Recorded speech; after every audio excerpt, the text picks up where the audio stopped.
Ito nga bang si David Morel ay pakakawalan nitong Magnolia Chicken Templados o iti-trade?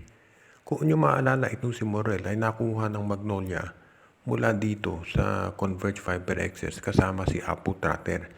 Doon sa trade kung saan nakuha naman ng Converge yung first round pick ng Magnolia pati si Adrian Wong.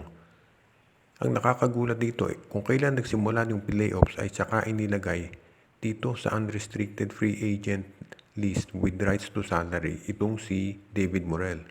Or rather, nilagay itong si Morel sa injured or reserve list.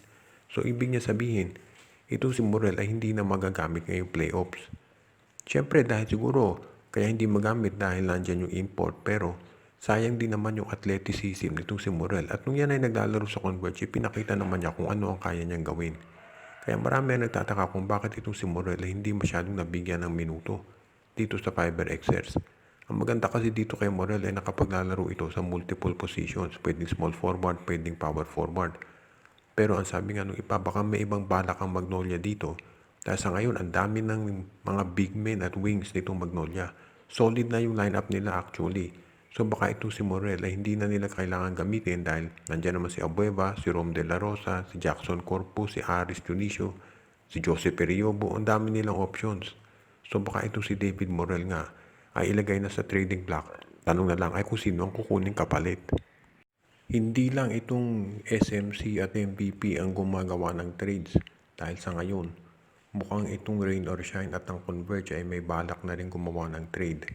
At itong si Coach Yeng Giao ay mukhang interesadong makuha itong si Alex Stockton mula dito sa Converge Fiber Xers.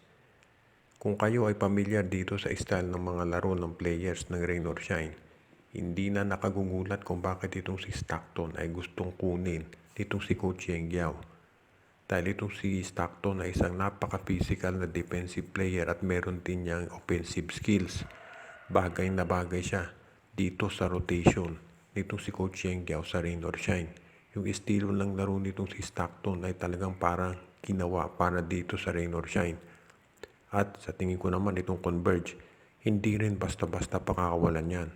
Pero paano kung ang i-offer nitong Rain or Shine ay itong si Rain ng Batak?